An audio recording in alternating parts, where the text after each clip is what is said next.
የሰጣ ገባ ዝግጅት ባለቤት አዘጋጅ አሉላ ከበደ እዚሁ ስቱዲዮ ነው። ዛሬ ምን እንዲያስካ አስተዋውቀታል?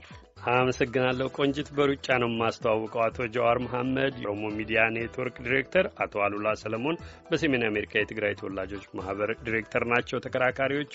ርዕሱም ዝርዝሩም ዝግጅቱ ላይ አለ። በቀጥታ ወደዛ እንሂድ። ጃዋር መሐመድ፣ አሉላ ሰለሞን እንግዶች የሁለታችሁንም በድጋሚ ለዚህ የሰጣ ገባ ዝግጅታችን ተመልሳችሁ ስለተገኛችሁ አመሰግናለሁ። በቀጥታ አሁን ወደሚያነጋግሩ ጉዳዮች ልውሰዳችሁ። ፖለቲካ፣ የለውጥ እንቅስቃሴ እንዲሁም ግጭት የታከለባቸው አንዳንድ ሁኔታዎች ስጋትና ፈተናዎችን የደቀኑ ይመስላል። እስኪ ዛሬ ያለውን ሁኔታ በየበኩላችሁ በየዕለት ህይወታችሁ የምትከታተሉ እንደመሆናችሁ ከግምገማችሁ እንንደርደር።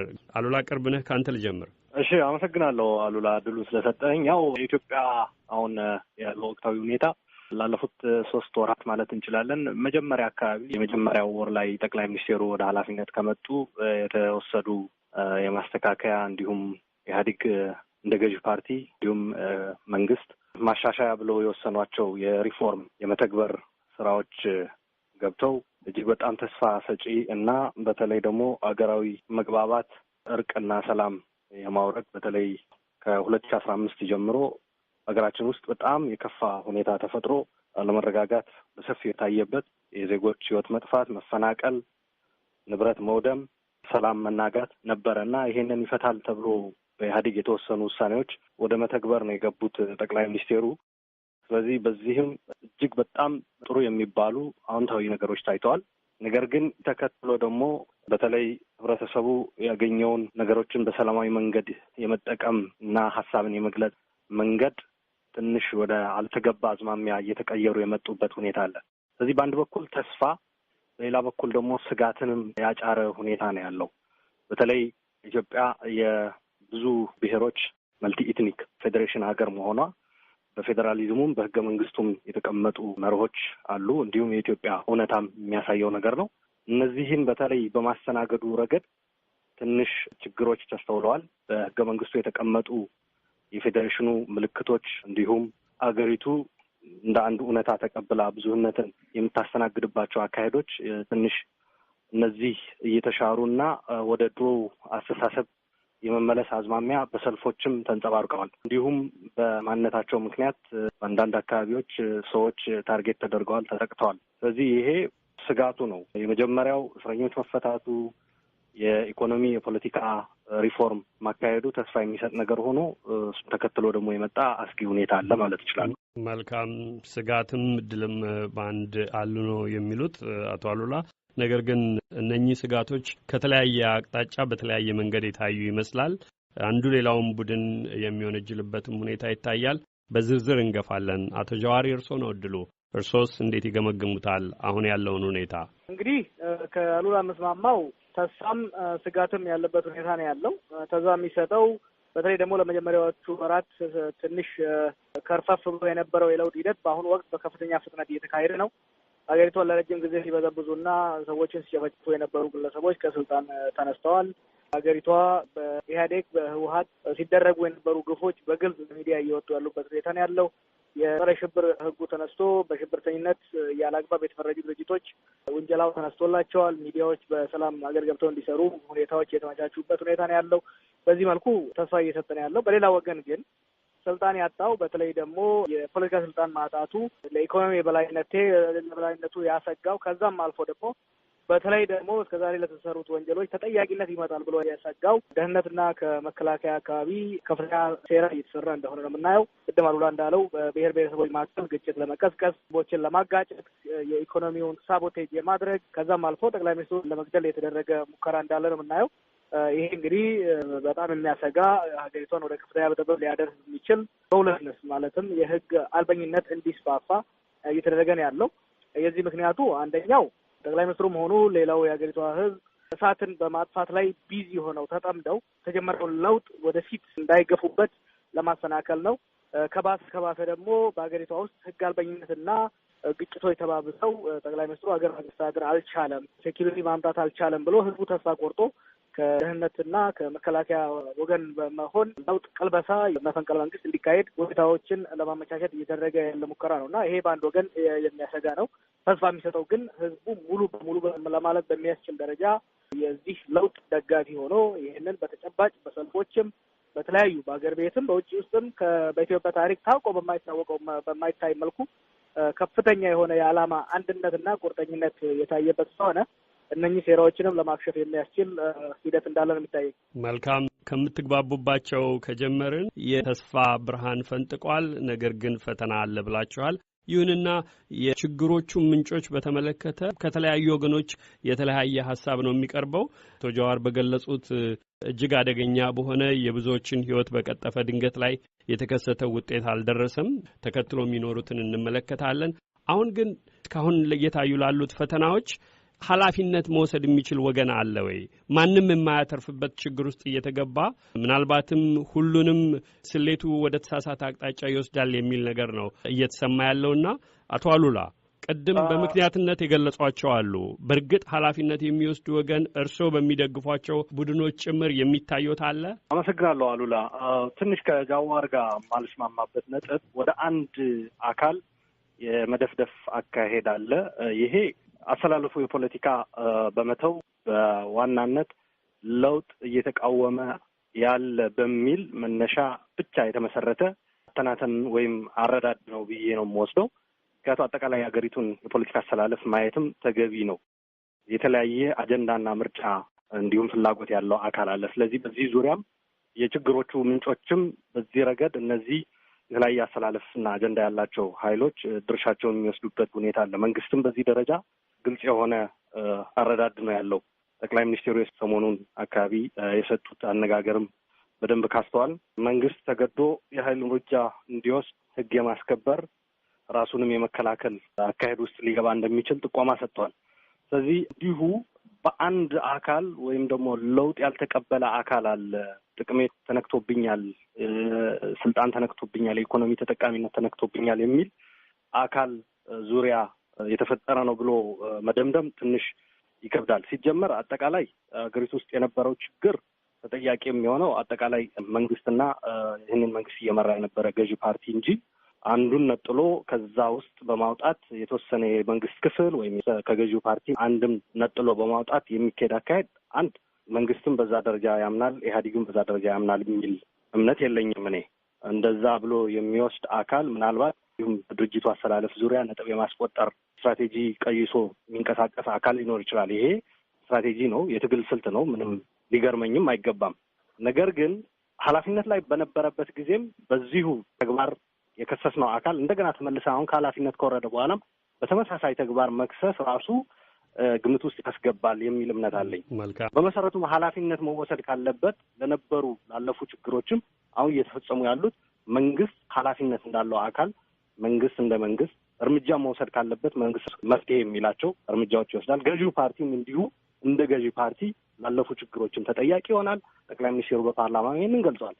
ይሄ ማሸበር ጉዳይ ሲነሳ ለተቃዋሚ የሚተው አይደለም፣ ሁላችንም የምንጠየቅበት ነው። እንዲያውም እኛ በአሸባሪነት መከሰስ ነበረብን ለፈጸምነው ተግባር። ነገር ግን የኢትዮጵያ ሕዝብ ይቅር ባይ ነውና እንደገና ተጨማሪ አንድ እድል ሰጥቶናል ብለው ነው ያስቀመጡት። ይሄ ነው በመሰረቱ አገራዊ መግባባትና መፍትሄ ሊፈጠር የሚችለው የሚል እምነት አለኝ። መልካም። ነገር ግን ለምሳሌ ደቡብ ውስጥ የተፈጠረ እና ደኢህዴን አካባቢ ያሉ ኃላፊዎችና የክልሉ የመንግስት መስተዳድር ኃላፊነት ላይ ያሉ ሰዎች የተነሱበት ምክንያት በደህንነትና መከላከያ ኃላፊነት የነበራቸው ሰዎች ስለተነሱ ነው ብሎ የሚያስብ ሰው ካለ እነሱ ሰዎች እኮ ተነስተዋል። ለምን ታዲያ ደቡብ ላይ ሄዶ አንድ ሰው አሁን ኃላፊነት ላይ እንዲነሱ ሰዎች ይጠይቃል? ስለዚህ የሀገሪቷ በየአካባቢ የሚፈጠሩ ችግሮች ለአንድ አካል መስጠት ሲጀመር መፍትሄውም አለመዘጋጀት፣ የችግሩ ምንጭንም ለአንድ አካል ብቻ ማስቀመጥ ስህተት ነው የሚል እምነት ነው ያለኝ። መልካም። አቶ ጃዋር በአቶ አሉላ በኩል የቀረቡትን ሀሳቦች ሰምተዋል። ሁሉንም ኃላፊነቶች ለአንድ ወገን ብቻ መሰጠት የለበትም ነው ያሉት። ወደ ኋላ ዝም ብለን እኮ ከምድር ተነስተን እያላከክን ያለነው ነገር አይደለም። ይሄንን ለውጥ እየተቃወመ በግልጽ እየተናገሩ ያሉት የህወሀት ቀድሞና የአሁን አመራሮች ናቸው። በግልጽ ይሄን ነገር ሲያብጠለጥሉና ለውጡ ሲያብጠለጥሉ እንዳውም ልንታገለው ልንቀለበሰው ይገባል ሲሉ የነበሩት እነ ስዩም መስፍን ናቸው። እነ ጀነራል ተግረ ብርሃን ናቸው። ከዛም አልፎ አሁን በቅርቡ የተሻለ ነገር ይሰራል ብለን የምንጠብቀው ዶክተር ደብረጽዮንም ይሄንኑ ሲገፋ ነው እያለ ያለ ነው። በነገራችን ላይ ህወሓትን በሙሉ አይደለም እያልኩ ያለሁት አይደለም የትግራይ ህዝብ በህወሓት ውስጥ ያለ የቀድሞ ተጠቃሚ የነበረ በስልጣን ላይ ያለ ቡድን ይሄንን ነገር በግልጽ እየተቃወመ ነው ያለው። ለምሳሌ በደቡብም ሆነ በቤኒሻንጉል በተለያየ ቦታ የነበሩ ግጭቶች ዝም ብለው የተነሱ እንዳልሆኑ ብዙ የሚጠቁሙ ነገሮች አሉ። በአይዲዮሎጂ በደንብ ተዘጋጅቶበት ታስቦበት የተሰራ ያለ ነገር ነው። እንደ ምሳሌ አንድ ነገር ላሳይ ይመስለኛል። በኦገስት 2016 አቶ ስዩም መስፍንና አቶ አባይ ፀሐይ 2 ሰዓት የቆየ ኢንተርቪው ከፋና ጋር አድርገው ነበር። በዚህ ኢንተርቪው ላይ በግልጽ የኦሮሞና የአማራን አቅም ለመከላከል የአናሳ ብሔሮችን ጣምራነት መገንባት አለብን በማለት በግልጽ የተናገሩት። ከዛ ቀጥሎ ደግሞ አብዲሌን በመጠቀም በኦሮሚያ ላይ መጠነ ሰፊ ጥቃት በመከላከያ የተደገፈ ሲካሄድ ነበር። በደቡብ ውስጥም ቢሆን እነዚህ ዛሬ ከስልጣን የተነሱ ሰዎች የማ ጋር እንደነበሩ በኢህአዴግ ውስጥ በነበረው ፍጭት ውስጥ ከማ ጋር እንደነበሩ ከዛ በኋላ ለውጡን ለመቀልበስ ምን አይነት ስራ ሲሰሩ እንደነበሩ አይደለም በመንግስት ውስጥ ያሉ ከሩቅ ያለን ሰዎችም የምናውቀው ነገር አለ። ይሄ እንግዲህ ህወሓትን በሙሉ አይደለም እየፈረጁ ያለሁት በህወሓት ውስጥ ያሉ በተለይ ደግሞ በጣም በከፍተኛ በሙስና የተዘፈቁና በስልጣን ላይ በነበሩበት ወቅት በህዝብ ላይ ከፍተኛ ወንጀል የሰሩ በፖለቲካ እስረኞች ላይ ከፍተኛ ጉዳት ሲያደርሱ የነበሩ ሀገሪቷ ወደ ዲሞክራሲ የምትሸጋገር ከሆነ ሰላምና መረጋጋት የሚወጣ ከሆነ ተጠያቂነት ማምለጥ የማይችሉ የመዘበሩት ንብረት ዛሬ ጄኔቫ ነው ያለው። ብዙ ነገር እያየን ያለው ሀገር የወጣ ስንት ገንዘብ ነው ያለው። ያ ነገር ለተጠያቂነት እንዳያቀርባቸው የሚፈልጉ ግለሰቦችና ቡድኖች ለውጡን ለመቀልበስ ሌት ተቀን እየሰሩት ነው። ይህንን ደግሞ ሁሉም ሰው የሚያውቀው ነው። ይሄ የጅምላ ፍረጃ አይደለም። ለህወሓትም አደጋ የሚሆን ለኢትዮጵያም አደጋ የሚሆን ነው። በህወሓት ውስጥ ደግሞ ጠንካራ የሆኑና ለውጡን እየደገፉ ያሉ ግለሰቦች እንዳሉ የሚካድ አይደለም። ጥያቄ ላስከትል። አቶ ጃዋር በህወሓት ውስጥ ያሉ በስልጣን ላይ በነበሩበት ጊዜ ተጠያቂ ሊሆኑ የሚገባባቸው ድርጊቶችን የፈጸሙ ብለዋል። ከህወሓትም የተወሰኑ መሆናቸውን ነጥለዋል። አንዳንድ ንግግሮችንም በዋቢነት አቅርበዋል። በቀጥታ አሁን ያለውን ለውጥ በመቃወም የተገለጹትን በድርጊት ግን ቤንሻንጉል አካባቢም ሆነ ሌሎች አካባቢዎች ለታዩ ቀውሶች እነኚህ ክፍሎች ተጠያቂ መሆናቸውን ምን ማስረጃ አለ? ይሄ እኮ ከቴዎሪው ራሱ ብንነሳ በማንኛውም ሀገር ውስጥ በተለይ አይነት ለውጥ ሲመጣ ለውጡን ለመቀልበስ የሚሞክረው በተለይ በደህንነት ውስጥና በመከላከያ ደህንነት ውስጥ ሚሊተሪ ኢንተሊጀንስ ውስጥ ጠንካራ የበላይነት ያለው አቅም ነው። የደህንነት ውስጥ ክንፈ ከሞተ ወዲህ ሙሉ በሙሉ ደህንነቱን ተቆጣጥሮ የነበረው ጌታቸው አሰፋ ከነስብሀት ጋር ሆኖ ቤንሻንጉል ብቻ አይደለም ኦሮሚያ ውስጥ ራሱ እየሞከረ ያለው ነገር የሚካድ ነገር አይደለም። ስም ማጥራት በሚዲያ ባልወድም ይሄ እኮ ሁሉም አሉላም ያውቃል፣ እኔም የማውቀው ሁላችንም የምናውቀው ነገር ነው። ይሄ የስቴት ሳቦቴጅ ነው። ፕሮቴስቱን በምናካሄድበት ወቅት ብዙ አይነት እንዲህ አይነት ሙከራ በአማራና በኦሮሞ መካከል ግጭት ለመፍጠር በትግራይ ህዝብ ላይ ግጭት እንዲፈጠር የደህንነት አባላቶች ሲያደርጉት ነበሩ። እጅ ከፍንጅ ይዘን አሳልፈን ስንሰጣቸው ነበር።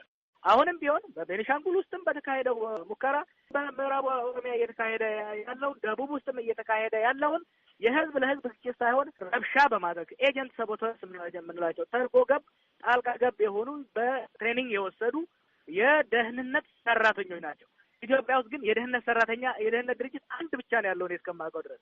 ይህ የደህንነት ድርጅት ደግሞ በጌታቸው አሰፋ ሲመራ የነበረው አሁን ጀነራል አደም የተቀበለው የደህንነት አካል ነው። መስቀል አደባባይ የተደረገው የቦምብ ጥቃት ላይ በቪዲዮ በቀጥታ አይተናል። የፌዴራል ፖሊስ የለበሱ ግለሰቦች ይሄንን ነገር ሲያደርጉ እንደነበረ በፌዴራል መኪና ነው የመጡት። የዛ ቀን ምንም አይነት ስራ ሲሰራ አልነበረም። ይሄን ነገር ስታየው ይሄን ማድረግ የሚችለው በመንግስት ደህንነት ቢሮ ውስጥ መዋቅር ያለው ያንን ተቋም በደንብ ብቻ ነው ይሄን ማድረግ የሚችለው። እያደረጉ ያሉት በደህንነት ውስጥ የነበሩ ግለሰቦች ናቸው። እነዚህ ግለሰቦች ለምሳሌ ጀነራል ተክለ ብርሃን በግልጽ እኮ ወጥቶ ኦልሞስት የኩዴታ የመፈንቅለ መንግስት ይደረግ ማለት ብቻ ነው የቀረው። በቃላቸውም እየተነገሩ ነው ያሉት፣ በስራቸውም በተጨባጭ እያሳየው ያሉት ነው። ብዙም የሚያከራክር ጉዳይ ነው። መልካም፣ ለአቶ አሉላ እድል መስጠት አለብኝ። አቶ አሉላ ምንድን ነው እዚህ ላይ ግልጽ መሆን ያለበት? አሁን ኮምፕሊትሊ አንድ ነገር እየሳትን ያለን ይመስለኛል። እነዚህ ጃዋር እየጠቀሳቸው ከአሁን በፊት ያደረጓቸው ንግግሮች ማየት ይቻላል። አሁንም እያደረጉት ያለ ነገር አለ የሚባል አንዳንዶቹ ከኃላፊነት ተነስተው የሆኑ ሰዎች ናቸው። አንዳንዶቹ በጥሮታ የተሸኙ ሰዎች ናቸው። ስለዚህ በፊት በኃላፊነት በነበሩበት ወቅት በተለያዩ የሀገሪቱ አካባቢዎች ለሚፈጠር ችግር ተጠያቂ ተከሳሽ፣ አሁን ደግሞ ከኃላፊነት ከተነሱ በኋላ አሁንም እነዚሁ ሰዎች ተጠያቂና ተከሳሽ የማድረግ አካሄድ አገሪቱ ውስጥ መፍትሄ አያመጣም። ሲጀመር ከዚህ ከመንግስታዊ ኃላፊነት ተጠቅሞ የመንቀሳቀስ ባልተናነሰ በአሰላለፍ ደረጃ አገሪቱ ውስጥ መግባባት ላይ ያልደረሱ ኃይሎች የሚሄዱት አካሄድም አለ። ይሄ በግልጽ ጃዋር ይህንን በደንብ ያውቀዋል። አሁን ሰሞኑን በሰጠው አስተያየት ሶሻል ሚዲያ ላይ ይህንን በደንብ ማየት ይቻላል። በግልጽ ኢትዮጵያ ወደ ምን አይነት አቅጣጫ እየሄደች እንደሆነ የሚጠቁም ጽሁፎች ሁላ አይቻለሁ። ጃዋር ማለት ነው። ሊጠቅሱልን ይችላሉ? አቶ አሉላ የሶቪየት ዩኒየን ተሞክሮና በሆነ ወቅት በተለይ የቀዝቃዛው ጦርነት ማብቂያ አካባቢ የተፈጠረ እንደ ምሳሌ በማቅረብ የተጻፈ ጽሁፍ አለ። ስለዚህ ይህ ካሰላለፍ የሚመነጭ እንጂ እዛ ውስጥ መንግስት ውስጥ ኃላፊነት የነበራቸው ነገር ግን አሁን የተነሱ ሰዎች በሚያስነሱት ችግር አይደለም። መሰረታዊ የሆነ የፖለቲካ አጀንዳና ያሰላለፍ ልዩነት ስላለ ነው በሀገሪቱ ውስጥ። እንደገና ኦፍኮርስ ማይካድ ጥቅሙ የተነካበት ከኃላፊነት የተነሳ ችግር አይፈጥርም ብለን ድምዳሜ አንደርስም። ይህ ግን ለአንድ አካባቢ፣ ለአንድ ፓርቲ፣ ለአንድ መስሪያ ቤት የሚሰጥ ጉዳይ ነው ብዬ አልወስደውም። በየትኛውም ቦታ ኃላፊነትና ስልጣን ላይ የነበረ ጥቅም የነበረው ኃይል ሲነሳ ኦሮሚያም ላይ ይሄ ችግር አለ፣ ደቡብም ላይ ይሄ ችግር አለ። ካሁን በፊት እኮ ኦሮሚያ ውስጥ የነበረ ችግር አንዱ አንዱን እየከሰሰ እዛው በድርጅትም ብንወስደው በክልላዊ መንግስቱ አንዱን እየከሰሰ የለውጥ አራማጅ የሆነ የለውጥ ተቃዋሚ የሆነ እየተባባለ የሚካሰስበት ሂደት ነበረ። ሌላም አካባቢ እንደዚሁ ተመሳሳይ አይነት ሂደት አለ። ስለዚህ ለአንድ ፓርቲ፣ ለአንድ መንግስት መዋቅር ወይም ደግሞ ከአንድ ህብረተሰብ የመጡ ሰዎች ብቻ ይህንን ነገር መስጠት ስህተት ነው፣ አደገኛ ነው። በነገራችን ላይ የዚህ አነጋገርና የዚህ አካሄድ ውጤቱም አይተነዋል። በተለያዩ አካባቢዎች የትግራይ ተወላጆች እየታደኑ የሚደበደቡበት፣ የሚገደሉበት፣ የሚታሰሩበት ሁኔታን ፈጥሯል። ስለዚህ ይህ መፍትሄ ሊሆን አይችልም። በነገራችን ላይ እዚህ አቶ ጃዋርንም በእግረ መንገዴ ማመስገን ፈልገው በዚህ ረገድ ጥሩ አቋም ይዘው ነው የመጡት። ይህንን አቋም ማስቀጠል መቻል አለባቸው። እኔም እርሶም እንደ ወጣት፣ እርሶ ያልኩት በሚዲያው አነጋገር ስለሆነ ነው እንጂ እኔም አንተም እንደ ወጣት የተሻለ ሀገር ሊኖረን የሚችል ህዝቦችን ለአደጋ የሚያጋልጥ አነጋገር ሆነ ካምፔን የማድረግ አካሄድ ስለምትቃወም ጭምር ነው ይህንን እያሳሰቡ ያለው። ኢትዮጵያ ውስጥ በተለያዩ አካባቢዎች እየተፈጠረ ያለው ችግር ከጥቅምም ከስልጣንም አንጻር የመጣ ችግር ከሆነ ሁሉንም ይመለከታል። በየትኛውም ቀበሌ፣ ወረዳ፣ ዞን ያለ ኃላፊ ጥቅም የነበረው ሰው ጥቅሙና ኃላፊነቱ ሲነካ ችግር መፍጠሩ አይቀርም ተብሎ ነው መደምደም ያለበት። አንድ ሁለተኛ የአሰላለፍ ጉዳይ ማየት አለብን። በኢትዮጵያ የፖለቲካ አሰላለፍ የተለያየ ፍላጎት ያላቸው ኃይሎች አሉ። ይሄ ቅድም ምሳሌ ያስቀመጡት የአቶ ጃዋር ጽሁፍ በደንብ አድርጎ ቁልጭ አድርጎ ያሳየናል። ብዙዎችም አይተውት አንብበውት ያሰላለፍ ጉዳይ ነው ብሎ ወስደውታል። ሌላው በኢትዮጵያ ውስጥ የኢምፓየር አስተሳሰብ ተመልሶ ይመጣል የሚል ተስፋ ከጠቅላይ ሚኒስትር አነጋገር በተዛባ መንገድ በመረዳት ተስፋ ያላቸው ሰዎች ባህር ዳር ላይ አይተናል። ጠቅላላ በህገ መንግስቱ እውቅና የተሰጣቸው ነገሮች የሚተው በምልክት ብቻ አይደለም በንግግርም ጭምር ወደ ድሮ አስተሳሰብና ስርዓት የሚመልስ አካሄድ አለ። ይሄ ራሱ ቀላል አይደለም። ይሄ በአገር ውስጥ ሊፈጥረው የሚችል ችግር ጃዋር ይስተዋል ብዬ አላምንም። በደንብ አድርጎ ያውቀዋል። የባህር ዳሩ ላይ እኮ በግልጽ የሽግግር መንግስት ጥያቄ ቀርቧል። ስለዚህ የሽግግር መንግስት ጥያቄ ያለው ሰው ይህንን አጀንዳውን ለመግፋት ሲል የሚያካሂዳቸው ነገሮች ይኖራሉ። በሌላ በኩል ደግሞ አይሆንም፣ ምርጫ ነው መካሄድ ያለበት፣ ይህንን አሁን ያለው እርምጃ በመደገፍ የሽግግር ሂደቱን በመደገፍ ነገር ግን የሽግግር መንግስት አያስፈልግም የሚል ኃይል አለ። በሌላ በኩል ደግሞ ጭራሽ ከኢትዮጵያ እወጣለሁ የሚል ኃይል አለ። ስለዚህ እነዚህ ሁሉ የፈጠሩት ትርምስምስ መረሳት የለበትም። መልካም። የተለያዩ ፍላጎቶች መኖር እንደየፍላጎቶችም የየበኩላቸውን አጀንዳዎች ይዘው መንቀሳቀሳቸው፣ ነገር ግን እነኚህ ፍላጎቶችና እንቅስቃሴዎች ምናልባትም ቀደም ብዬ እንደጠቀስኩት ማንንም ተጠቃሚ ወደማያደርግ ወደ ባሰ ብጥብጥና ግጭቶች እንዳያመራ ኃላፊነት ይወስዳሉ የሚለው ነው ጥያቄውና ሁለታችሁ የቆማችሁለት ዓላማ አለ፣ የምታራምዱት ሐሳብ አለ። ያ ራሱን የቻለ ሆኖ ሳለ የሚቀርቡበት መንገድ የቱን ያህል ኃላፊነት ይወስዳሉ የሚለው የሁሉም ጥያቄ ነው። በማህበራዊ መገናኛ ብዙሃን ይልቁንም በየበኩላችሁ በምታቀርቧቸው ሐሳቦች ላይ የቱን ያህል ኃላፊነት? አሉላ አንድ ነገር አንስቷል። በሶቪየት ዩኒየን መበታተን ትልቅ ሚና የተጫወተው የደህንነቱ ቢሮ ነው። እነ ጎርባቸው መጥተው ወደ ዲሞክራሲ ሀገር ለማሸጋገር እርምጃ ሲወስዱ ያ ሪፎርም ጥቅማቸውን የሚጎዳባቸው ወይ ደግሞ በዛ ግርግር ተጠቅመው ንብረት ማካበት የፈለጉ እንደ ፑቲን ያሉ ግለሰቦች ናቸው። ሀገሪቷ ውስጥ የሪፎርሙን አጀንዳ ለመቀልበስ ባደረጉት ሴራ ነው ሀገር በትንትን የወጣው። አሁንም ቢሆን ኢትዮጵያ ውስጥም እያልኩ ያለሁት ጠቅላይ ሚኒስትሩ ስህተት የለበትም አይደለም። ያም ሆነ ግን የለውጡ አመራር ነው ለውጥ እየመራ ነው ያለው። አሉላ ወንድሜ አይደለም ዛሬ እነ ሳሞራ ወታደር እያዘዙ ወጣቶች ሲያስጨርሱብን አንድ ቀን የትግራይ ህዝብ ይነሳል አልኩም። ዛሬም ቢሆን እነዚህ ሀገር እየበጠበጡ ያሉ ግለሰቦች ለትግራይ ጥቅም አይቆሙም፣ የትግራይን ህዝብ አይወክሉም። ይኸውልህ ባለፈው መቀሌ ላይ ሰልፍ ነበረ፣ የሰማዕታት ሰልፍ። በዛ ላይ የህወሓትና የትግራይ ህዝብ አንድ ነው አይነጣጠልም የሚል በጣም አሳፋሪ ነገር ነው የቀረበው። ህወሓት የፖለቲካ ድርጅት ነው፣ የትግራይ ህዝብ ነው። ህወሓትን የሚደግፍ የማይደግፍ አለ። ግን ህወሓትን የተቸ በሙሉ የትግራይ ህዝብ የጠላ ነው የሚል አቀራረብም ትክክል አይመስለኝም። እነዚህ ብጥብጥ እየፈጠሩ ያሉ ግለሰቦች አይደለም የትግራይን ህዝብ ህወሓትን እንኳን አይወክሉም። የግለሰብና የጥቂት ቡድን ጥቅምን ለማስቆየት የሚያደርጉት ሴራ ነው ብዬ ደግሜ እናገራለሁ። በነገራችን ላይ ወደ ኢትዮጵያ እየተመለስኩ ነው። አንዱ ቀድሜ ሄጄ ላናግረው የምፈልገው ህዝብ የትግራይ ህዝብ ነው። መቀሌ ላይ ከወጣቱ ጋር ልወያይ እፈልጋለሁ። ምክንያቱም የትግራይ ህዝብ የኢትዮጵያ አካል ነው። የትግራይ ህዝብ በሱ ስም ተነገደ፣ በሱ ስም ወንጀል ተሰራ እንጂ ተጠቃሚ አልነበረም። ወደፊት ለምንገነባው ዲሞክራሲያዊ እና ሁሉን ያማከለ የፖለቲካ ሲስተም የትግራይ ህዝብ እኩል ተካፋይ መሆን መቻል አለበት። አይደለም በኦሮሚያ ውስጥ በየትኛውም ቦታ የትግራይ ዜጋ በምንም ምክንያት መነካት ያለበትም። የትግራይን ህዝብ መንካት ማለት የኦሮሞን ህዝብ መንካት ነው። የትግራይን ህዝብ መንካት ማለት የአማራን ህዝብ መንካት ማለት ነው። የትግራይን ሲቪሊያን የሚነካ ማንኛውንም ግለሰብ ሆነ ቡድን እቃወማለሁ፣ እታገለዋለሁ።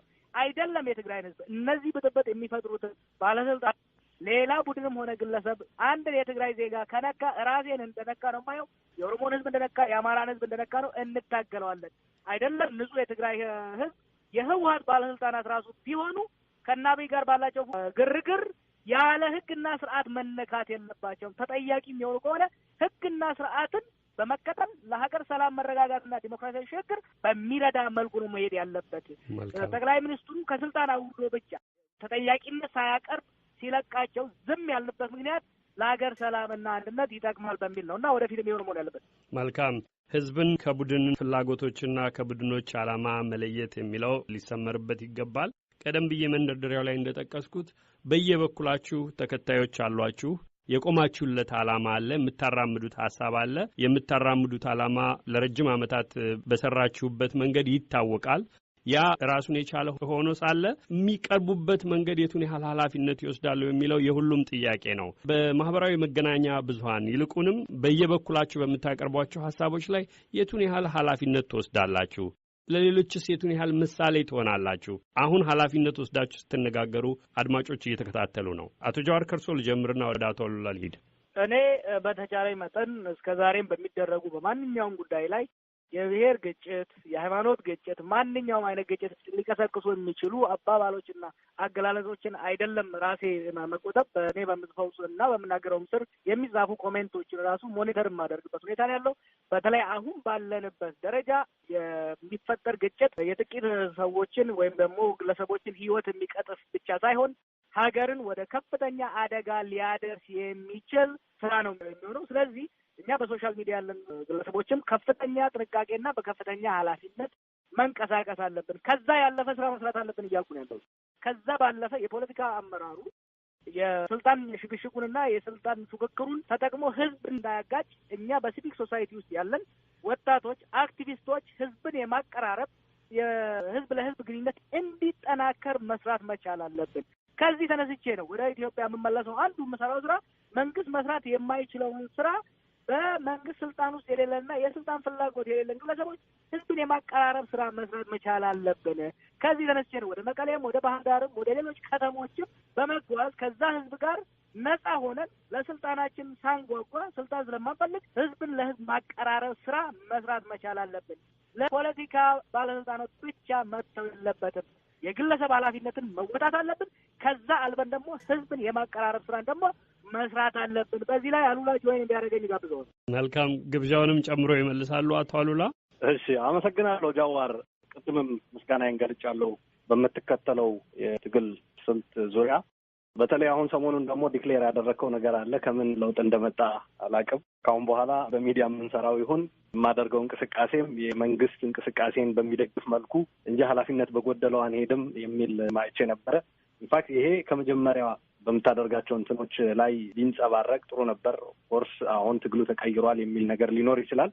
ነገር ግን በህዝብ ዙሪያ ግን በተለይ ይሄ ምንም ይሁን ምን በየትኛውም ፋክተር ሊቀየር የማይገባ ፕሪንስፕል ነው ባይ ነኝ። ይሄ ለአቶ ጃዋር ብቻ ሳይሆን ለማንኛውም በአክቲቪዝም፣ በሲቪክ ማህበራት፣ በሚዲያ የሚንቀሳቀስ አካል በተደጋጋሚ ይህንን ነገር ገልጸናል። ቮይስ ኦፍ አሜሪካም ቀርቤ ይህንን ለሁሉም ህብረተሰብ አስተላልፌያለሁ። በወቅቱም በጣም ጥሩ የሆነ አዎንታዊ የሆነ የመግባባት መንፈስ ተፈጥሮ ነበር። ብዙ ሰውም ባደረግነው ውይይት የሰጠው ምላሽ ጥሩ ነበር። ወደ ሀገር ቤት ሄዳለሁ ብለሃል። በዚህ ብትጀምረው ግንኙነቱ ደስ ይለኝ ነበር። የፊታችን ትግራይ ፌስቲቫል አለ። እዛ ላይ ተገኝተህ መሄድህ በፊት ከሆነ በተለይ መጥተህ ንግግር እንድታደርጉላ እኔ ጋብዛለሁ በዚህ አጋጣሚ። ስለዚህ ይሄ የመግባባትና የመቀራረቡ ነገር ተጠናክሮ መቀጠል አለበት። ነገር ግን ይህ የምናደርገው አሁንም ደግሜ ማሳሰብ የምፈልገው አገሪቱ ውስጥ ያለ ችግር ወደ አንድ አቅጣጫ ብቻ በመጠቆም ሁሌ ይሄ ነገር በማድረግ መፍትሄ ሊሆን አይችልም። ይሄ በህዝብ ደረጃ ዋጋ እያስከፈለን ነው ባይ ነኝ። ስለዚህ በሀገሪቱ ውስጥ የሚፈጠሩ ችግሮች መንግስት የሚፈጥራቸው ችግሮች እንደ መንግስት፣ ገዢው ፓርቲም ከሆነ እንደ ገዢው ፓርቲ ተጠያቂ ይሆናል እንጂ አንዱን ነጥሎ በመሄድ እንደምናውቀው ያንን ነገር ለይቶ የመረዳት ችግር ስላለ በተለይ በሶሻል ሚዲያው አካባቢ የሚታይ ይሄ የመንግስት አካላትንም ይመለከታል። የምንጠቀማቸው ቃላቶች ላይ ኃላፊነት ተሰምቶን ሊሆን ይገባል ባይ ነኝ። የራሱን ህብረተሰብ ስለራሱ ስለመጣበት ህብረተሰብ አንድ ሰው መቆርቆሩና ለወገኑ መቆሙ እኔ እዚህ ላይ ምንም እንትን የለኝም። ግን ሌሎችን ለጥቃት የሚያጋልጥ አካሄድ ግን በጣም አደገኛ ነው። አሁን እየታየ እያንዣበበ ያለው ነፋስ እያንዣበበ ያለው ሁኔታ በጣም አደገኛ ነው። እኔ በየቀኑ ነው መረጃ የሚደርሰኝ በየቀኑ። እንዲያውም በጣም ስሜቴን እየተቆጣጠርኩ ነው የምጽፈው። በጣም ያሳዝናል። ጠቅላይ ሚኒስቴሩ ወይም ሌሎች የመንግስት ኃላፊዎች እንዲሁም በሶሻል ሚዲያ በአክቲቪዝም ያለ አካል የሚጠቀማቸው ቃላቶች ስም ቅድም ጃዋር ባለው የተወሰኑ ግለሰቦች ምናምን ብሎ ቢያስቀምጠውም በዛ ደረጃ እሱ በኃላፊነት ነገር ግን ከታች ያለው ሰው ተቀብሎ የሚያስተጋባበት መንገድ በጣም አሳሳቢ ነው። እዚህ አስብበት ይገባል። በዚህ አጋጣሚ ለሁሉ ማስተላለፍ የምፈልገው ሰዎች ኃላፊነት በጎደለው አካሄድ ቃላት ስለተጠቀሙ ብላችሁ ያንኑ ተከትላችሁ በህዝብ ውስጥ ችግር እንዲፈጠር ብትሰሩ አደጋው ለሁላችን ነው የሚተርፈው። አንዱ ተጎድቶ ሌላው የሚድንበት አገር አይኖረንም። ጃዋር ግን አገር ቤትም እንዲሁ ተገናኝተን የምንሰራበት እድል ይኖራል እንደ ወጣቶች አይሆፕ። አሁን ከዚሁ ብትጀምረው ደግሞ እዚሁ ባለው ማህበራችን የሚደረግ ዝግጅት አለ። ስለዚህ ከዛ በፊት ካልሄድ በዚህ አጋጣሚ ጋብዛለሁ። አመሰግናለሁ። አቶ ጃዋር ከመዝጋቴ በፊት ስለ ግብዣው ማለት የሚፈልጉት ነገር ካለ? ቀድሜ ካልሄድኩ እና በዊኬንድ ሌላ ቦታ ከሌለው በጣም ደስ ይለኛል። የትግራይን ህዝብ ማወያየት፣ የትግራይን አክቲቪስቶች ማወያየት፣ የነበሩንን ልዩነቶች አንጥሮ አውጥቶ ወደ ሰላም ወደ አብሮነት መሄድ አስፈላጊ ነው። ግብዣውን እንዳልኩ በሀገር ካለው በደስታ የምቀበለውና ልወያይበትም ዝግጁ የሆንኩበት ነው። መልካም።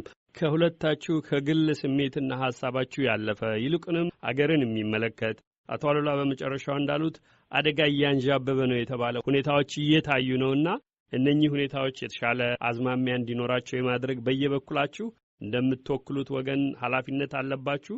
በየፊናችሁ የምታራምዷቸው ዓላማዎች እንዳሉ ሆኖ ግን በዚህ የሐሰት ዜና በበዛበት በተሳሳተ ሐሳብና አነጋገር ወደ ከፋ ሁኔታ በሚወሰድበት ቃል የገባችሁትን እንከታተላለን። የምታቀርቧቸውን ከዚህ ቀደም በየፊናችሁ የጻፋችሁትን እዚህ አሁን አምጥተን መከራከር አያስፈልገንም። ኃላፊነት ለመውሰድ ፈቃደኝነታችሁን አሳይታችኋል።